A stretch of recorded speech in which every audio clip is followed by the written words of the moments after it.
नमस्कार दोस्तों। मानसून सत्र में आप सभी मीडिया जगत के लोगों का स्वागत है।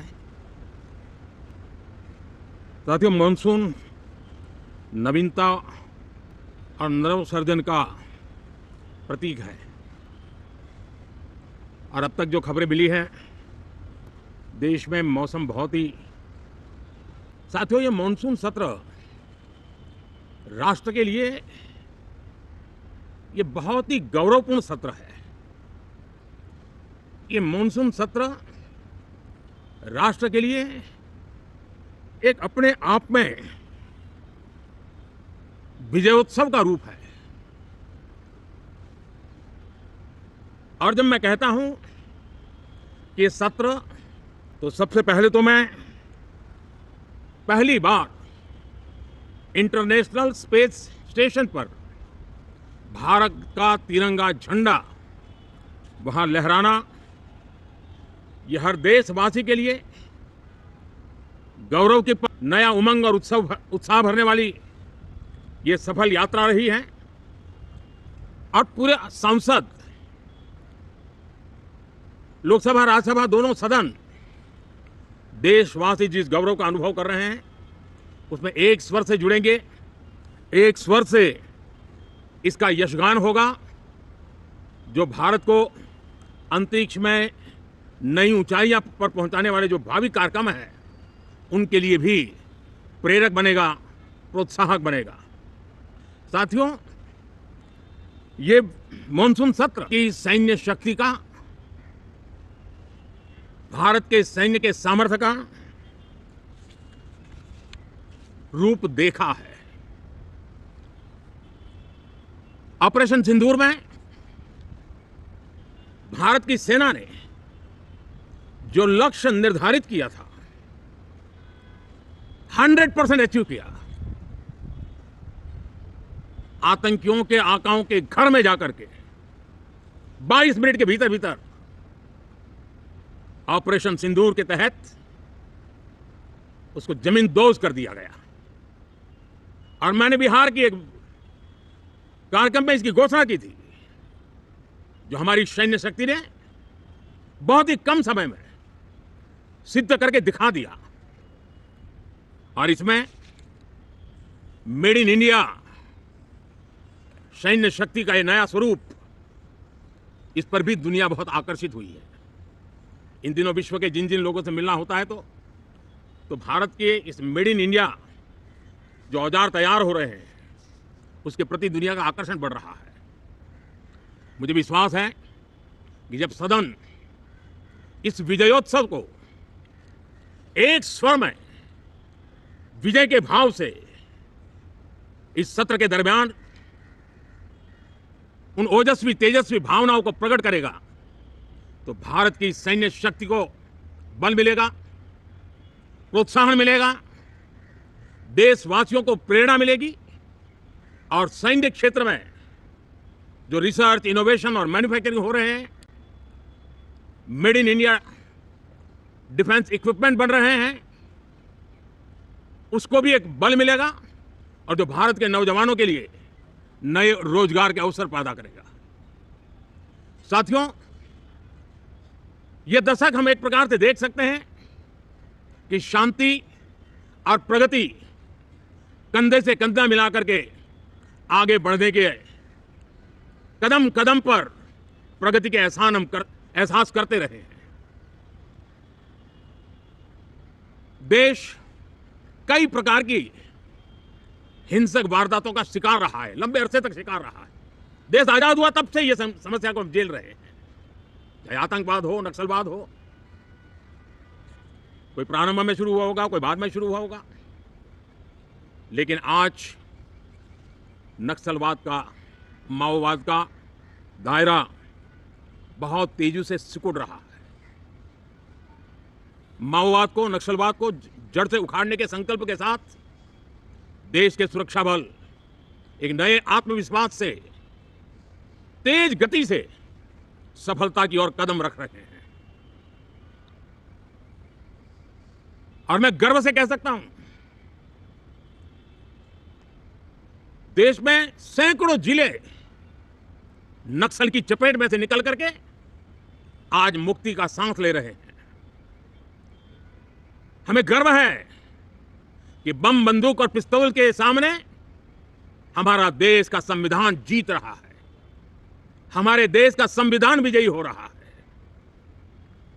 देश के उज्जवल भविष्य के लिए साफ दिख रहा है कि कल तक जो रेड कॉरिडोर थे वो आज ग्रीन ग्रोथ जोन में परिवर्तित होते नजर आ रहे हैं। साथियों, एक के बाद ऐसी घटनाएं देशभक्ति के लिए, देश की भलाई के लिए संसद में पहुंचे हुए हर माननीय सांसद के लिए गौरव का पल है। और संसद के इस सत्र में ये गौरव गान पूरा देश सुनेगा, हर सांसद से सुनेगा, हर दल से सुनेगा। साथियों, आर्थिक क्षेत्र में भी जब 2014 में आप सबने हमें जिम्मेवारी दी, देश फ्रेजाइल 5 की अवस्था से गुजर रहा था। 2014 के पहले वैश्विक अर्थव्यवस्था में हम 10वें नंबर पर थे और आज भारत तेज गति से दुनिया की तीसरे नंबर की अर्थव्यवस्था बनने की दिशा में आगे बढ़ रहा है, दरवाजे पर दस्तक दे रहा है। इन दिनों 25 करोड़ गरीबों का गरीबी से बाहर निकलना, जिसको विश्व की अनेक संस्थाएं सराहना कर रही है।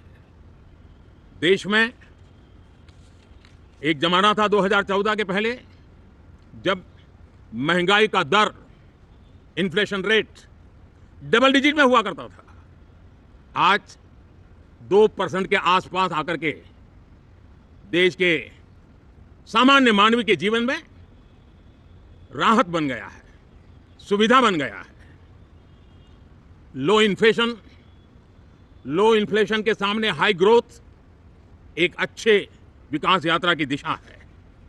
साथियों, डिजिटल इंडिया, यूपीआई आज भारत के एक नए सामर्थ्य को दुनिया देख रही है, पहचान रही है और ज्यादातर देश में उसके प्रति एक आकर्षण पैदा हो रहा है।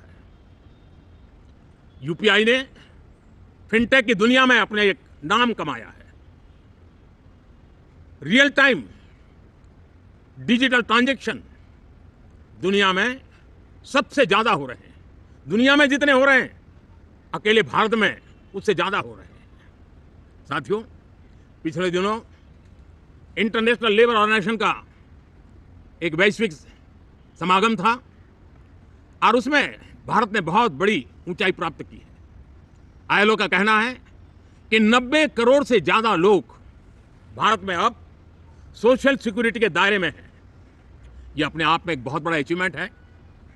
उसी प्रकार से वैश्विक संस्था WHO ने यह कहा है कि भारत अब आंख की जो बीमारी आमतौर पर बारिश के सीजन में ज़्यादा देखी जाती थी, ट्रैकोमा, अब भारत को WHO ने ट्रैकोमा फ्री घोषित किया है।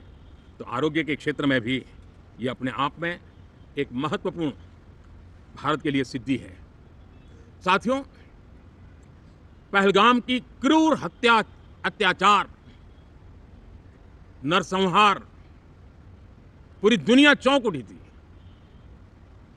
आतंकवादी और आतंकवादी के आके दुनिया का ध्यान उनकी तरफ केंद्रित हुआ था और उस समय दल हित छोड़ करके देश हित में हमारे ज्यादातर दलों के प्रतिनिधि, ज्यादातर राज्यों के प्रतिनिधि विश्व भ्रमण किया, दुनिया के अनेक देशों में गए और एक स्वर से दुनिया के सामने आतंकवादियों का आका पाकिस्तान को बेनकाब करने का एक बहुत सफल अभियान चलाया।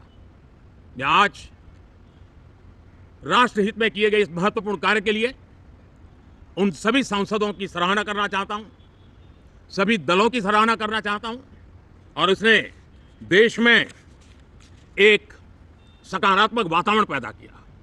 विश्व ने भारत की बात को स्वीकार करने की दिशा में अपने मन के द्वार खोले और इसके लिए ये हमारे सांसदगण, हमारे राजनीतिक दल सराहना करने के मेरे लिए सौभाग्य है। साथियों, हम जानते हैं कि ये स्पिरिट, एक स्वर, एक एकता का वातावरण देश को कितना उत्साह से भर देता है। विजयोत्सव का ये पर्व इस मॉनसून सत्र में भी उसी भाव से प्रकट होगा। देश की सैन्य शक्ति को सराहना करेगा, देश के सामर्थ्य का गौरवगान करेगा और देश के 140 करोड़ नागरिकों को नई प्रेरणा का कारण बनेगा। मुझे विश्वास है कि हम सब मिलकर के डिफेंस के क्षेत्र में आत्मनिर्भर होने के इन प्रयासों को बल दें, सेना के सामर्थ्य की सराहना करें। और मैं आज देशवासियों के सामने जरूर कहूंगा और देश के राजनीतिक दलों से भी कहूंगा